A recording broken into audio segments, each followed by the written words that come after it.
So sir ఇప్పుడు బేసిక్గా ఈ హ్యాండ్ రైటింగ్ విషయానికి వచ్చేసరికి కొంతమంది రైట్ హ్యాండ్తో రాస్తారు, most of the members right hand తోటే రాస్తారు, కొంతమంది లెఫ్ట్ హ్యాండ్తో రాస్తారు.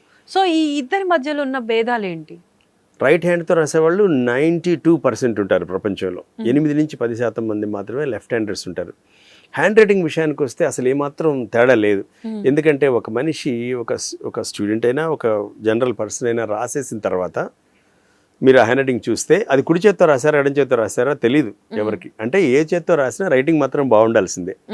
కాకపోతే ఎడం చేత్తో రాసే వాళ్ళు చాలా తక్కువ మంది ఉంటారు కాబట్టి వాళ్ళ మీద మనం ప్రత్యేకమైన దృష్టి సారించాలి. తక్కువ మంది అనగానే మనకు మైనారిటీలోకి వచ్చేస్తారు.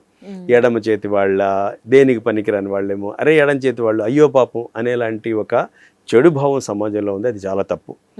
అంతెందుకు పేరెంట్సే, గ్రాండ్ పేరెంట్సే పిల్లలు మొట్టమొదటిసారి ఎడం చేత్తో రాయడం మొదలు పెడితే వాళ్ళకి ఎక్కడ లేని కంగారు. మన వంశంలో ఇంతవరకు ఎవరు లేరు, ఫస్ట్ టైం నువ్వెందుకు రాస్తున్నావు ఎడం చేత్తో, కుడి చేత్తో రాయని బలవంతంగా మార్పిస్తారు. అలా చేతి వాటాన్ని మార్చడం తప్పు కాదు, నేరం, పెద్ద ఘోరం. ఎందుకంటే ప్రపంచంలో చేతి వాటాన్ని మార్చిన ప్రతి స్టూడెంట్కి నత్తి వస్తుంది. నత్తి ఎందుకు వస్తుందో చాలా మంది పేరెంట్స్కి ఐడియా ఉండదు. ఎందుకు వస్తుంది?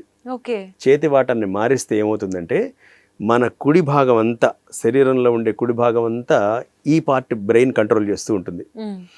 Right part of the brain ఏమో ఎడమ వైపు బాడీని కంట్రోల్ చేస్తూ ఉంటుంది. అంటే ఏంటి, ఆ బుడ్డోడికి పాపం ఎడం చేత్తో రాయాలని ఉందంటే బేసికల్గా వాడు లెఫ్ట్ హ్యాండెడ్. కానీ ఈ మదరో ఫాదరో గ్రాండ్ ఫాదరో ఫోర్స్బుల్గా ఇలా మార్చడం వల్ల ఏమైంది, బ్రెయిన్లో కాన్ఫ్లిక్ట్ అయిపోయింది, మాట తడబడుతుంది, తొందరగా బయటికి రాదు, ఆత్మ న్యూనతాభావం, చాలా లో సెల్ఫ్ ఎస్టీమ్ ఉంటుంది వాళ్ళకి. అందుకని చేతి వాటాన్ని మార్చే ప్రయత్నం ప్రపంచంలో ఎవ్వరూ చేయకూడదు.